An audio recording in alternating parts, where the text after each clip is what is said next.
안녕하십니까. S리포트입니다. 3월 둘째 주 증시 흐름과 전망을 살펴보겠습니다. 최근 시장을 한마디로 표현하면 충격 그 자체입니다. 코스피는 불과 며칠 전까지만 해도 6,300선을 돌파하며 장밋빛 낙관론이 쏟아졌습니다. 하지만 중동발 지정학적 위기가 터지면서 지수는 순식간에 5,500선까지 밀려났습니다. 단 며칠 만에 약 800포인트가 증발한 셈입니다. 지금 시장이 이토록 깊은 공포에 빠진 이유는 단순한 기술적 조정이 아니기 때문입니다. 현재 시장은 두 가지 거대한 악재가 동시에 맞물리는 퍼펙트 스톰의 입구에 서 있습니다.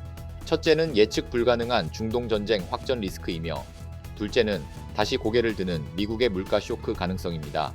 특히 이번 주 수요일 밤 발표되는 미국의 2월 소비자 물가 지수는 전 세계 금융시장에 생사여탈권을 쥐고 있다고 해도 과언이 아닙니다.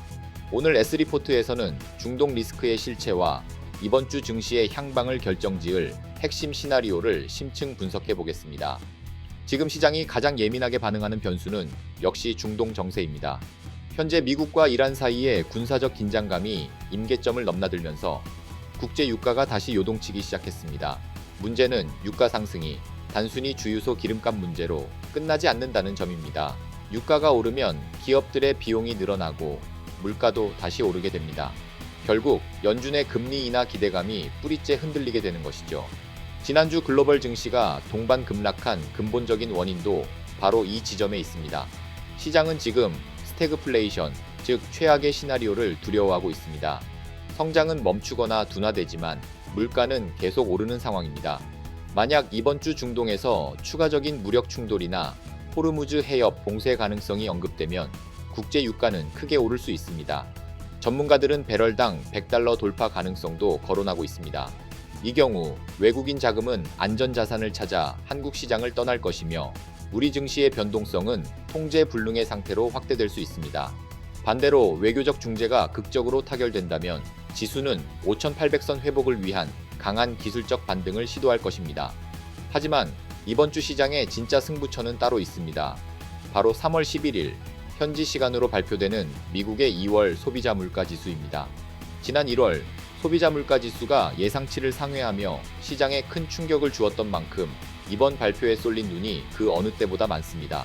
현재 시장의 전망치는 전년 대비 약 2.4% 수준입니다.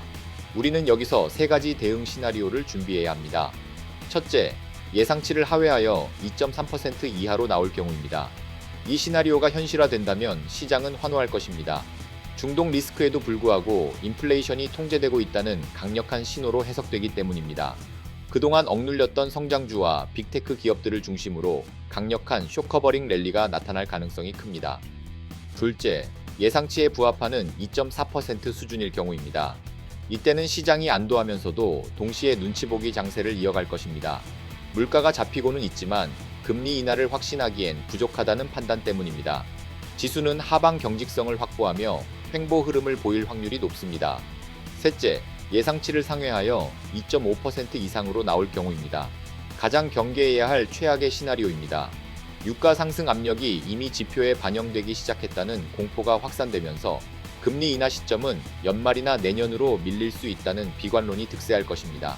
이 경우 코스피 5,500선 지지 여부를 다시 테스트해야 하는 고통스러운 구간이 지속될 수 있습니다.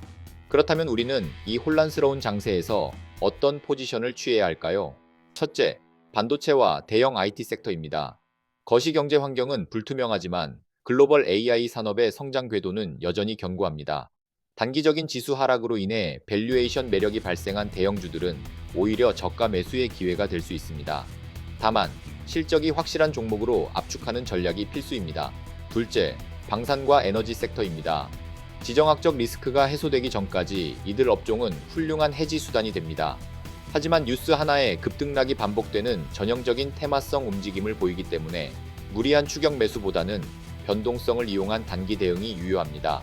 셋째, 저PBR 및 고배당주입니다. 지수가 급락할 때 가장 먼저 방어력을 보여주는 곳이 바로 이 섹터입니다. 기업 가치 제고 프로그램에 대한 기대감이 살아있는 상황에서 낙폭 과대에 따른 배당 수익률 상승은 장기 투자자들에게 매력적인 구간을 제공할 것입니다. 정리해 보겠습니다. 이번 주 우리 증시는 중동발 뉴스라는 변수와 미국 물가 지표라는 상수가 맞붙는 거대한 분수령이 될 것입니다. 특히 수요일 밤의 소비자 물가지수 결과에 따라 단기적인 시장의 결이 완전히 달라질 것입니다.